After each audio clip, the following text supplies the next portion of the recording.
ny mofinaina isan'andro atolotry ny mpitandrina rakotina valina maoly.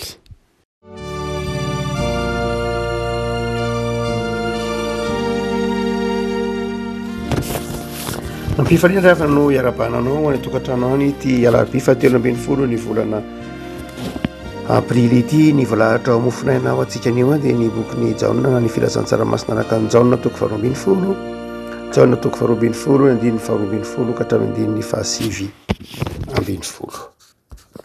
fahatsika amin'ny anaran'i Jesosy riavako. Ary noho ny ampitson'iny ny vahoaka betsaka izay tonga ao amin'ny andro firavoravona.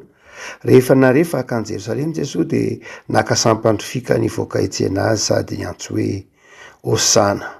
Isaorana ny mpanjakan'ny Israely ilay avy amin'ny anaran'i Jehova. Ary Jesosy nahita zana-borika anankiray dia nitaingina azy araka ny voasoratra hoe aza matahotra ry ziona zanakavavy. Indro avy ny mpanjakanao mitaingina zana-borika. Zany zavatra izany dia tsy fantatry ny mpianany tamin'ny voalohany, fa rehefa niditra tamin'ny vonainy Jesosy dia voanahatsiaro izy fa voasoratra ilaza zany zavatra izany rehefa nataony tamin'izany. Ary nanambara azy ny vahoaka izay teny aminy fony izy niantso an'i Lazarosy hivoaka tamin'ny fasana ka nanangana azy tamin'ny maty. Ary zany koa no nitsenan'ny vahoaka azy satria efa reny fa nanao izany famantarana izany izy.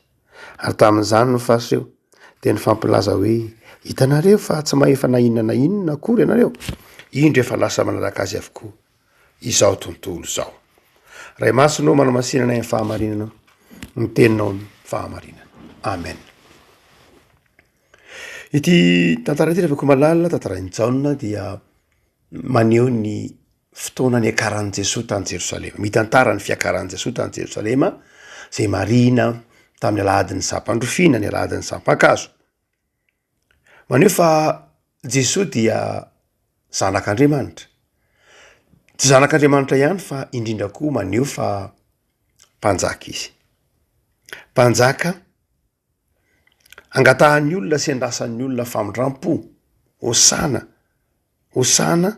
isaorana ny anaran'ny mpanjakan'i Israely. Mpanjaka izay iandrasan'ny olona famindram-po, iandrasan'ny olona hery hanafaka, andrasan'ny olona famonjena mihitsy ara. Ny 10 no entina mampahirenao.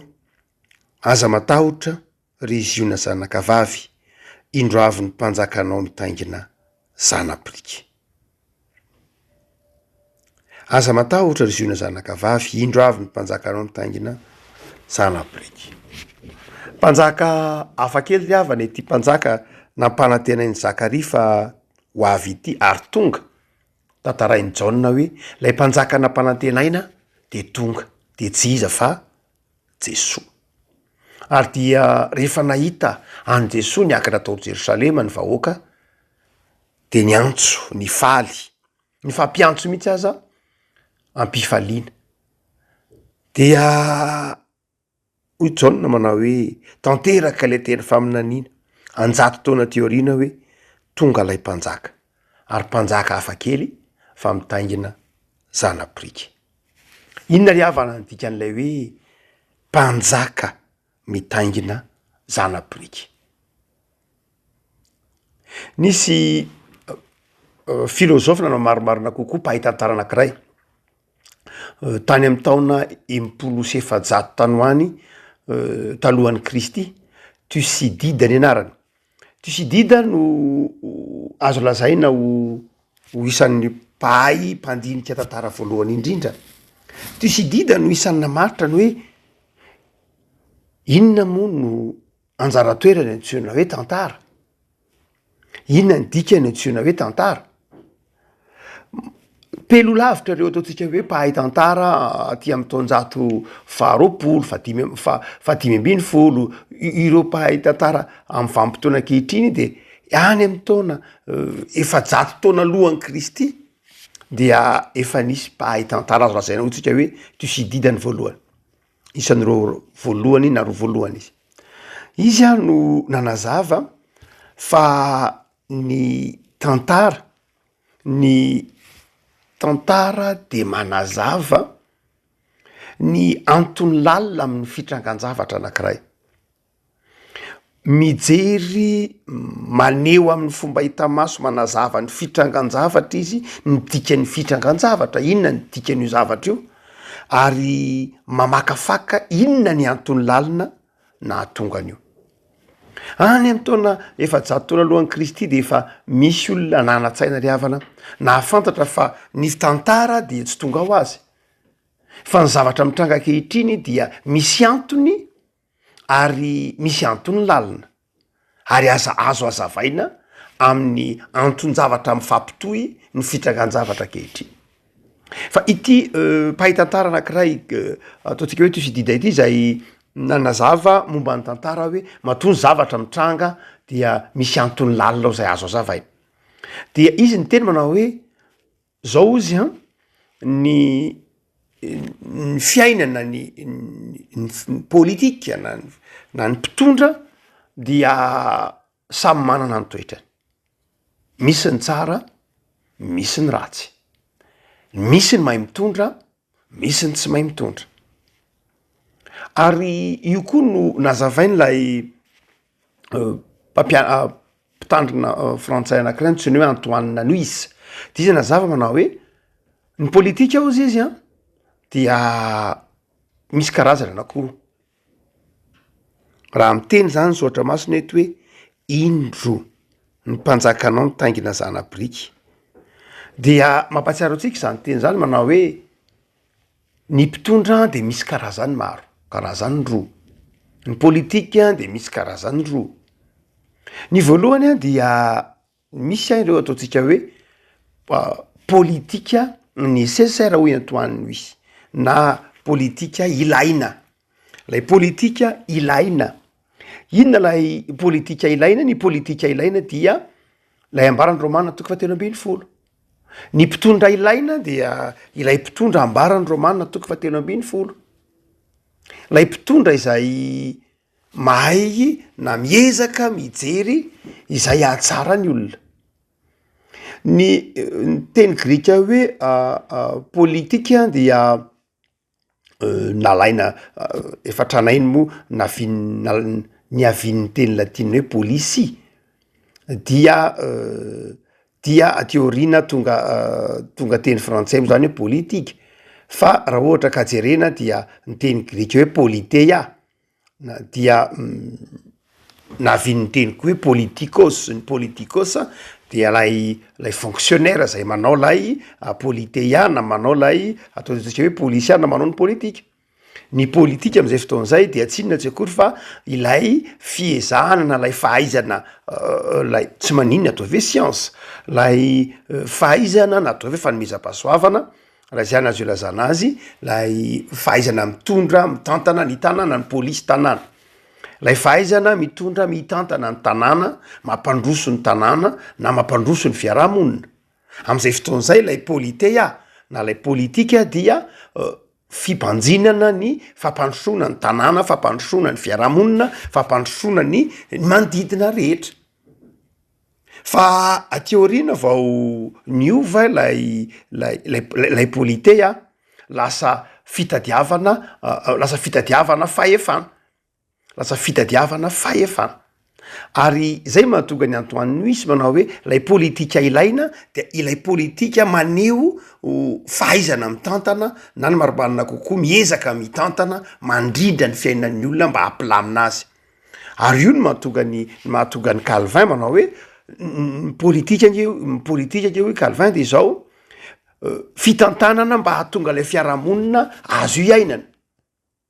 Raha to Calvin ka nampiasa lay tenin'ny Aristote manao hoe ny olombelona dia animal politique, zany hoe lay olona zay biby manaraka politika na biby manao politika, de tsy afa-tsy akory fa ny olombelona dia olona zay natao iaina ao anatin'ny fiarahamonina, natao ifanerasera, natao miaina ao anatina fiombonana na ao anatina fomba fiaina mazava sy fifanarahana mazava. Ka anjaran'ny mpitondra reo politikos, reo mpitondra zany de miezaka mba mandamina zany fiainan'ny olona zany atonga lay fiarahamonina azo iainana. ary io mahatonga ny Calvin mampafantatra fa ny mpanao politika tsara hoy Calvin, modely mpanao politika tsara dia tahaka ny Kaisara asa.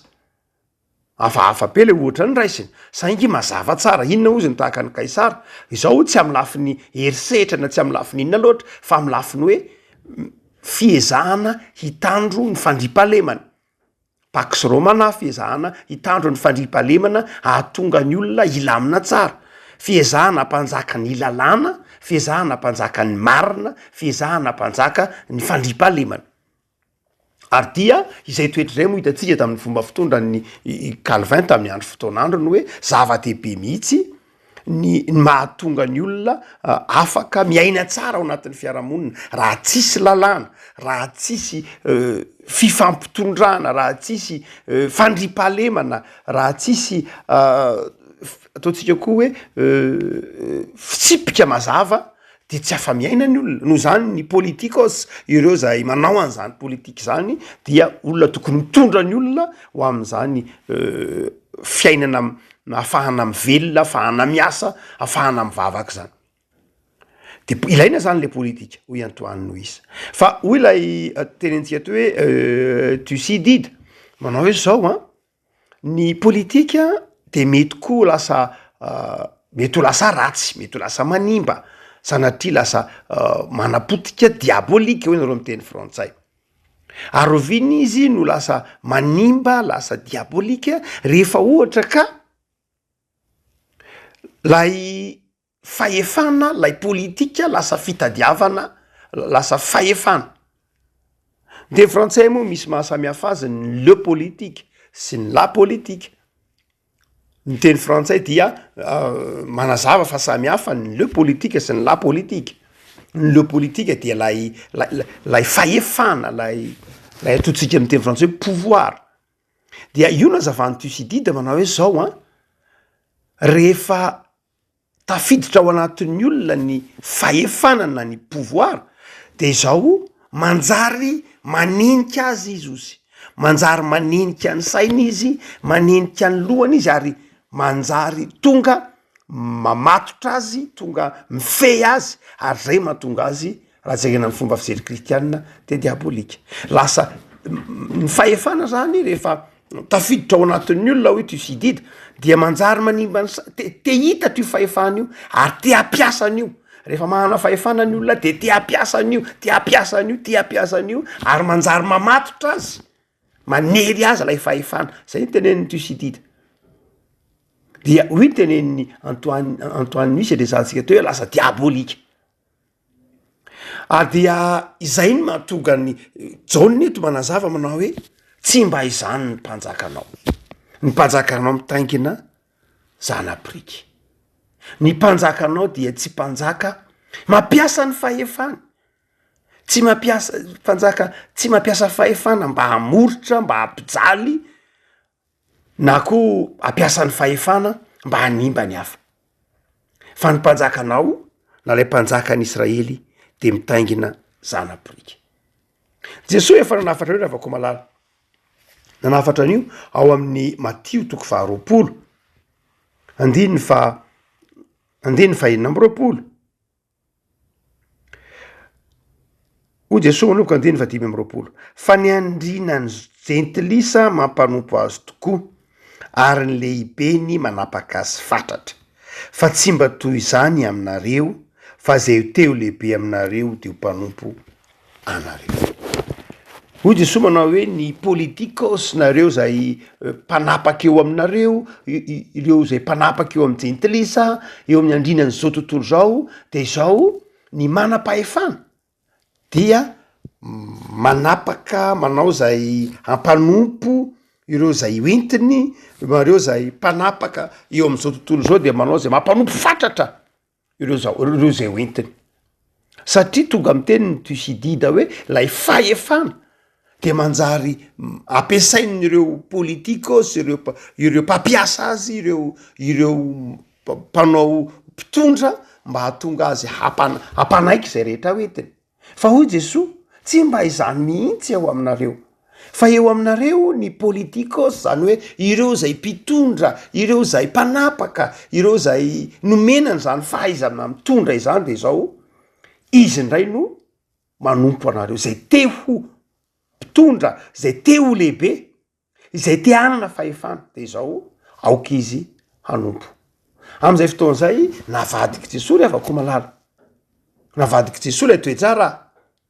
Tsy ilay olona ilay mpitondra na lay mpanapaka dia tsy mpitady fahefana intsony fa tonga inona, tonga mpanompo. Am'izay fotoan'izay ny politika de tsy fitadiavana fahefana fa ny politika de servisy na fanompona ho Jesosy. Ho an'ny kristianina zany dia tokony ho fantatry ny kristianina rehetra fa ny politika de tsy fitadiavana fahefana fa raha ohatra ka fikatsahana fahefana ny politika de zao manimby izy.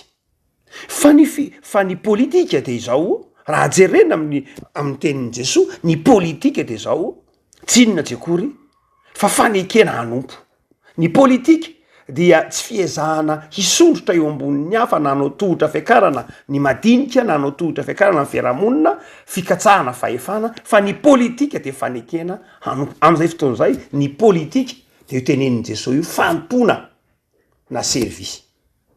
Raha toka jerena aza dia lazainy hoe diakonos na doulos, zany hoe lay mpanompo manaiky hida anetry tena. Ary zay dika ny teniny mahatonga ny Jaune eto ny temana hoe lay mpanjakanao de mitaingina zanabriky. Navako malala efa mahazatra atsika ny maheno zany hoe mpanjaka mitaingina zanabriky zany amin'ny zoatra masina. Fa tsy hitatsika, tsy mahazatra atsika ny mahita an'izany eo anivon'ny fiarahamonina.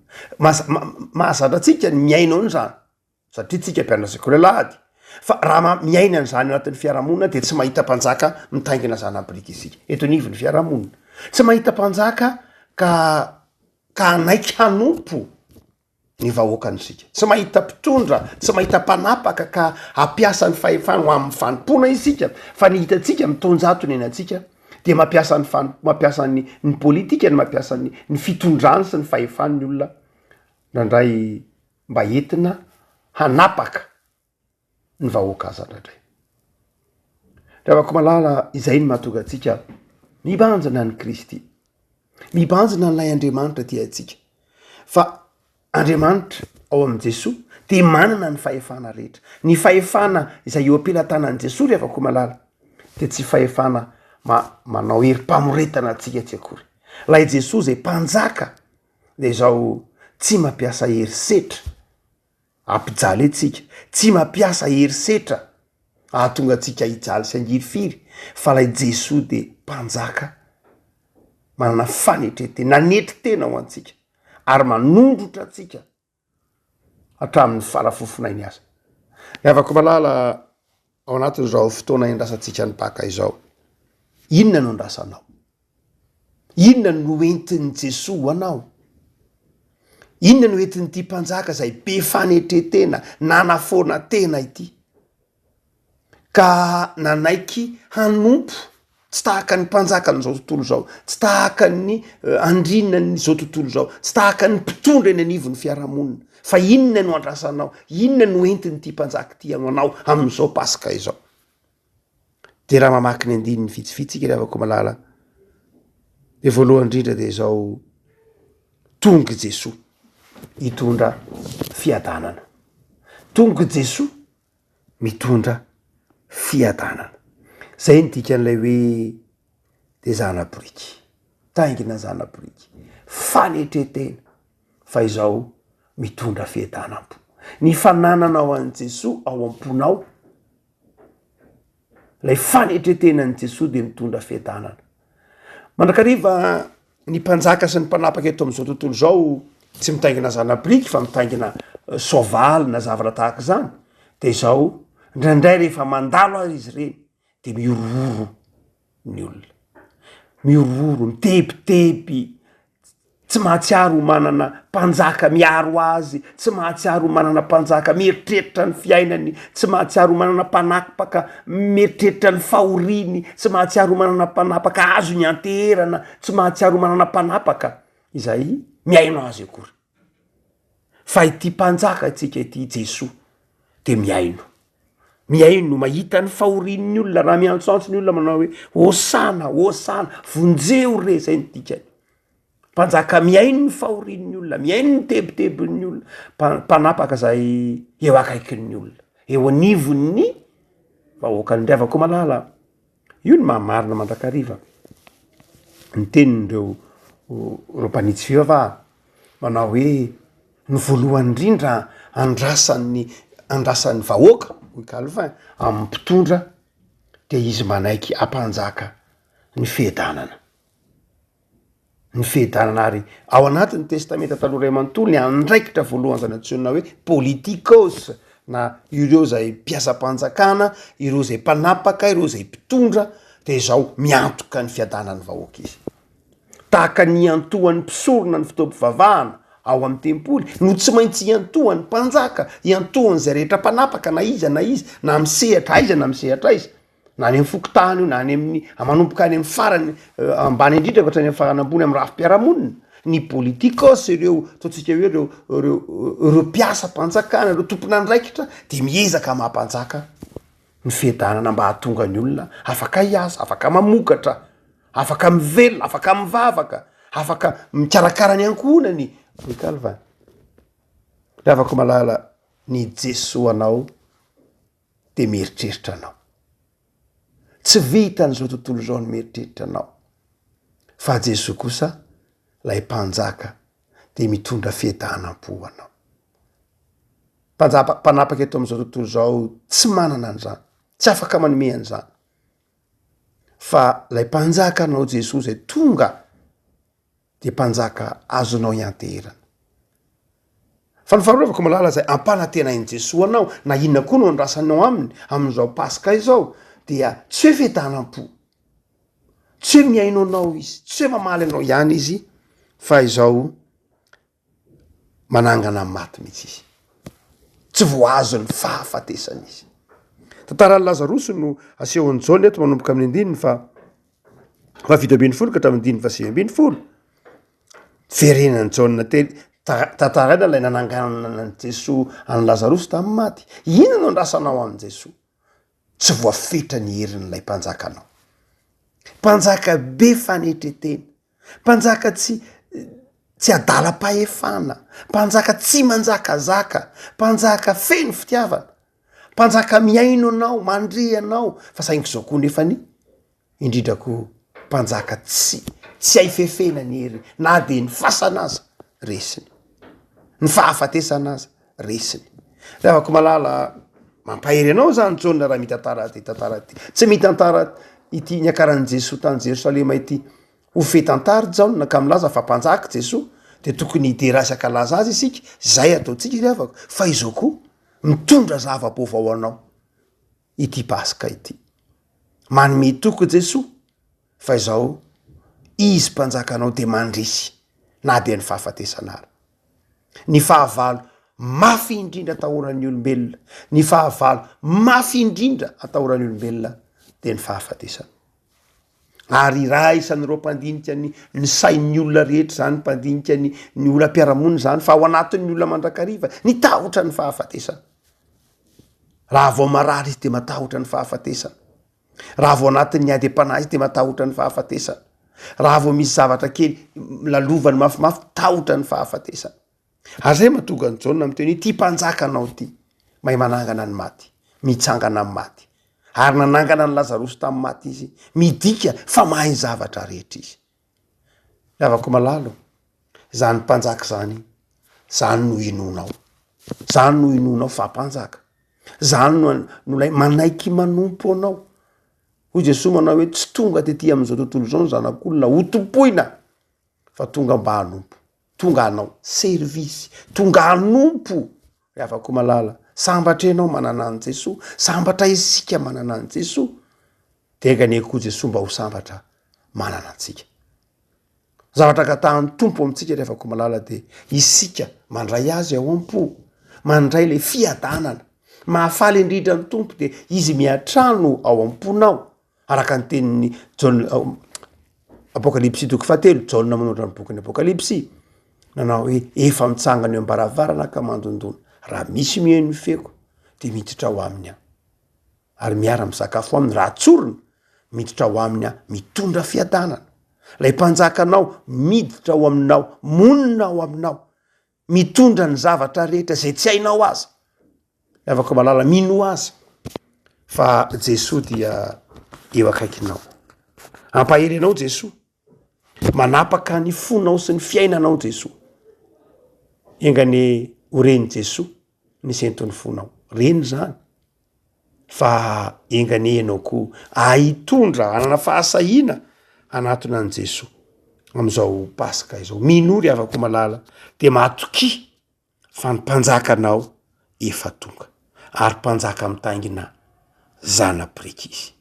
mpanjaka ho an'izao tontolo izao tsy ankanavaka ny tiany Jesosy de amonjy izao tontolo izao ho mpanjaka ny fotsika ho mpanjaka ny fiainantsika ary ho mpanjaka ny mpino rehetra iondrika eo am' Jesosy izao tontolo izao araka ny tenin'ny Paoly ny loalika rehetra de andoalika am' Jesosy fa izy no lay tena mpanjaka re afako mampaherenao ary fa manan'Andriamanitra tompony hery sy ny fahefana ianao am' Jesosy de mahazo matoky fa izao na inona zavatra sedraina de izao azo anao antoniny izy hoe tompo osana na hoe vonjeo hoe manao zava-mahagaga izy ary manana faharetana amin'ny fanompona sy ny fiderana azy ivavaksika tompo misaotra anao zahay fa enao lay mpanjaka endry feno fanetretena mitaingina zanapiriky tondra ny fahatsoram-piainana tsy mba tahaka ny mpanjaka d'izao tontolo izao tsy mba tahaka ireo mpanapaka ao amin'ny fiarahamonina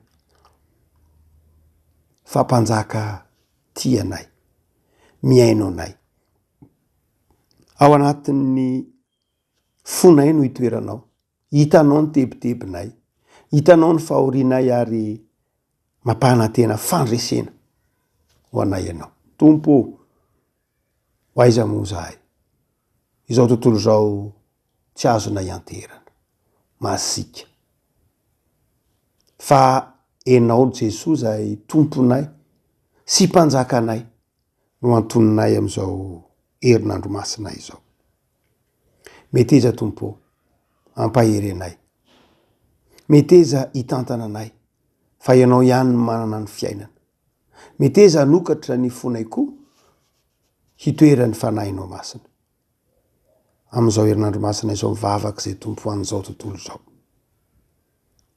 korotana tsy tabataba roa fifamonona am'seho amin'ny endrika maro samihafa ny mitranga am'izao ora sy fotoana izao tompo ianao lay mpanjaka amin'ny fandripahalemana ianao lay mpanjaka be fitiavana mety eza hamangy ny fon'ny olombelona tsirairay avy ovay ny fon'ny olombelona ampiasa ny fahefana nomenao azy mba hampandrosoana ny hafa mba hampandrosoana ny fiarahamonina tompo vangio ny fon'ireo mpanapaka isam-pirenena isam-bohitra isa-tanàna mba hatsiarovan'izy ireo fa mpanomponao izy ny fahefanao Andriamanitra no nomenao azy mba hahafahany mitondra hahafahany manompo hahafahany mitondra fiadanana ho an'ny fiarahamonina tompo am'izao pasika izao mety eza mpisy fandripahalemana indray eto ambonin'ny tany ianao